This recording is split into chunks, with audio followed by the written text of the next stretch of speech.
Welcome to the Hollywood Scholar. I'm Jed Morgan, and on the eve of Thor: Love and Blunder coming out very soon now, despite me not looking forward to it whatsoever, we have some interesting news on the character of Valkyrie that we all kind of assumed, we all kind of knew, but they have of course got to bring it up right before the release just to pat themselves on the back a little bit more. But this information, we knew back before her first movie, Ragnarok, came out that she was bisexual. There were rumors about that deleted scene where she was leaving a room where she had just had sex with a woman, and no one really cared because it's the hyper emphasis of bisexuality and just sexuality where it doesn't belong, which is the bigger issue. If she's like, yeah, she's bisexual, so what? I don't think very many people would have a problem with it. But the fact that she says here, just like in this headline, she says the portrayal of Valkyrie's bisexuality was a big topic of conversation between her and director Taika Waititi. Oh, was that conversation between and before or after fucking him and his girlfriend? Just saying. But the fact that she's saying it was a big topic of conversation as if it was her priority in taking this role again and doing this role again was, hey, she's gotta be fucking women. She's gotta be fucking women. Make sure people know she's fucking women. Just like, hey, is that gonna be relevant to the plot? Is that gonna be relevant to her character? Is that gonna be relevant to anything going on? Probably not, in my opinion. It's gonna be like, she's gay, she's bi, she's bi, she's bi, she's bi, she's bi. It's just this hyper emphasis on everything like this that is the problem. It's not the fact that this stuff exists that's the problem. It's a hyper emphasis on it where it doesn't belong. And it just drowns out all other sense of plot or narrative when you do stuff like this in character. If it's just part of it, no problem. And the fact that they're just so obsessed with it is increasingly annoying as they're like, oh, we're the first ones to do this, we're the first ones to do that, ignoring the dozens and dozens of predecessors, even in this own universe. They're acting like, ooh, there's never been a gay or bisexual person in Marvel before. Yes, there have. We've seen several. We're more than likely going to see more, and nobody cares as long as it's done gracefully, done that made sense, and not hyper-emphasized. She's acting like it's the entire motivation, entire thing behind her character. It was a big topic of conversation. Should not be a big topic of conversation. It's like, hey, we already knew she was bisexual. Want to allude to it a little scene? Sure. And that's it. That's over. Wow, that's complicated. That's just like so complicated. I can't believe you kept it that simple. How did you keep it that simple? It doesn't need to be part of the plot. It's not a big deal. It's not a point of conversation.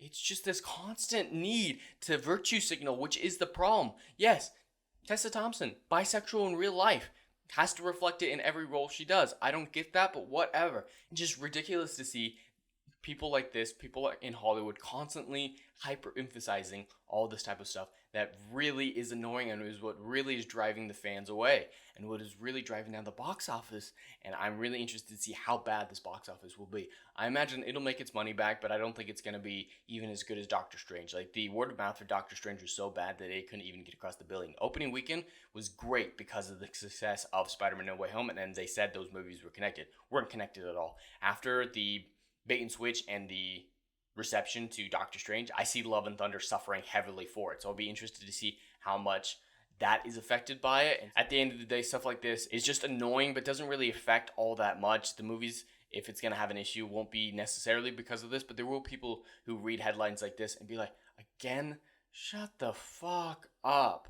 But she goes on to have a few more comments here that are equally cringeworthy. So she says, because I think rightfully there's a real want in audiences to see characters very clearly queer or alphabet into these spaces. The actress who is bisexual herself said, and I think it's hugely important to have representation. Of course, representation is good, important and all that, but it has to make sense, fit with the narrative, and not drown everything out. A lot of times in Hollywood, it drowns everything else in terms of character. It's like, this one's the gay one! Love the gay one! The gay one! The gay one! The gay one! Alright, tell me something else about this character. What did they like? What did they important? The gay one! It's just as bad as, that Thor Miles Morales comment that just came out. All the stuff Marvel does with gay characters, black characters, they're all just as bad as that one. I still don't get why people are hyper-emphasizing that comic book above, the gay Spider-Man one that's coming out soon. It's all like that, and it's going to be like that with this character. She's going to be clearly queer, like she's saying here, she's going to dip into stereotypes. I fully believe she's going to dip into stereotypes to do that. Yes, of course, diversity and inclusion is good. It just needs to be for the right reasons and done well.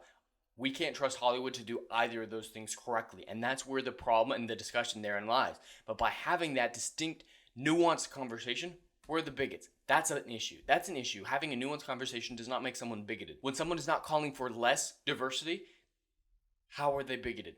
they're just calling for it in the right way. That's what I'm doing here. I'm not calling for less diversity. I'm not calling for anything like that. I'm just saying do it in the right ways that make sense for the story, the narrative, and the characters without having that diversity be their sole attributes. It's not so complicated. I'm not a bigot for saying that. And it's so simple. So many of these things that we criticize Hollywood for is so simple, but they fail and fail again to see how simple it is. And they overly complicate things and hyperemphasize again and again. And I'm honestly sick of seeing it, but we'll see how it turns out when the movie comes out, how much this will actually be important to it, or it'll just be part of the, marketing campaign like it so often is, like the Rise of Skywalker. We had the first lesbian kiss, we had the first lesbian kiss in Star Wars. Barely there in the background and cut out in foreign countries. Yeah, it might be just that, just blowing smoke out for, marketing's sake. We'll see when it comes out on Friday. I'll have a review up for it as soon as I possibly can.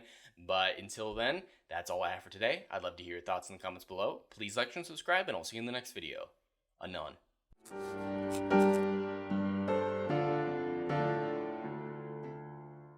If you like what I do here and want to see good, compelling stories that Hollywood will no longer give you, check out my book series, Odyssey of a Phoenix, a mythological epic about philosophy, morality, and modern-day mental illness issues.